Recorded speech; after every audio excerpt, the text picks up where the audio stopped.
Hi, my name is John Garfield. This is the Releasing Kings newsletter.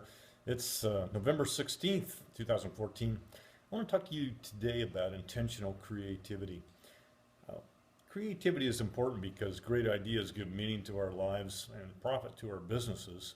We often think their arrival as magic or mysterious or mundane in the sense that new ideas are just part of the planning process. Or we just hire a consultant or a marketer to come up with them, let somebody else do it. Uh, the reality is that we should be waking up at night and dreaming during the day to generate those breakouts routinely. It's part of being spirit filled and a key ingredient for being entrepreneurial.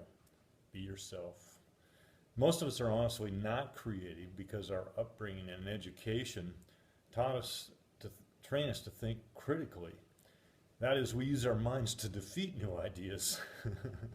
You've had that experience. That'll never work. So, you know the process well. New idea comes along with risks and rewards, and our minds focus on all the risks and veto the new idea or the creativity before it has a chance to give birth. Pretty soon, we're in the mode of no new ideas and no hope for a better course. Worse yet, we have no friends who are creative because we're prone to be critical of their ideas too. That translates to no ideas of our own and no suggestions from anyone else. That means stuck. Intentional creativity starts when we realize that the purposes of our mind is. Our mind is a computer that assesses possibilities. It isn't really creative at all, and it shouldn't have a leadership role. The mind is a beautiful thing if it serves creativity, and it's a monstrous taskmaster if it leads. The mind is a left brain analytical ox that carries out the wishes of something much more creative, the heart. So let's talk about the heart. That's the real source of personal creativity. It's also the organ God uses to give us an outside input. If we're not listening, missing that input is a big deal. When we learn to hear our own heart, that's the pathway to God's heart and hearing the hearts of other people. Heart is the wellspring of creativity. It's the right brain, intuitive, inventive, courageous, and imaginative fountain of leadership. We're programmed to believe that we analyze facts and draw conclusions. The opposite is closer to the truth. Hearts have revelations and inspirations, and our mind simply provides a rational justification for why that heart belief is true. Now you can see why people come to opposite conclusions and can use intellectual analysis to never reach an agreement. Reasons never prevail over revelations. The corporate culture of hearts always defeats management systems. We are all led by the lion of our heart, not the ox of our mind.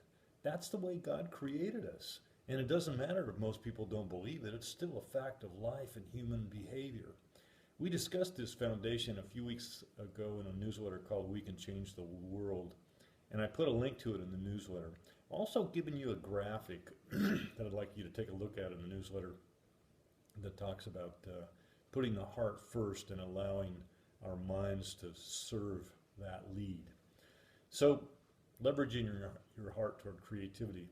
The next incentive to pay attention to your heart is that God writes the scripts of your destiny there. Wisdom is learning to flow with your natural gifts and callings instead of against them. Religion and intellectualism are both forces that can take us away from our heart. Creativity starts to flow when we work with our heart instead of against it. Mental self-discipline is vastly overrated. Our heart needs a reason for a different direction and already has one for a present direction. Translation? Rules don't change behavior. Neither do procedures, standards, laws, codes, regulations, or the managers that impose them. Hello? Listen to Colossians 2 verse 20. Since you died with Christ to the basic principles of this world as though you still belong to it, do you submit to its rules? Do not handle, do not taste, do not touch. These are all destined to perish with use because they are based on human commands and teachings. Such regulations indeed have an appearance of wisdom with their self-imposed worship, their false humility, and their harsh treatment of the body, but they lack any value in restraining sensual indulgence. Isn't that interesting? That's Colossians 2, verse 20 to 23. Take a look at it. So here are a few concepts that will release your heart into its inherent talent for creativity. Number one is liberty. Give your heart permission to dream. Expect to find God ideas in the process. Always be prepared to write down new ideas. Revelation is like a flash of light. If we don't capture it when it comes, we risk losing it. The second is be optimistic. God writes ideas in our heart that work. Intuition, faith, imagination, and experiences are the language of the heart. Think of meditation as imagineering experiences in accord with the desire of your heart. Give yourself time to do it. Shaping your future begins in your heart and God's heart. Third is a heart plan. Be intentional about capturing the plans of your heart in writing. Your heart plan is the foundation for God to speak into your dreams and goals. It's also a great way to identify lies in your heart that form the roots of behavior, leading you down a wrong path.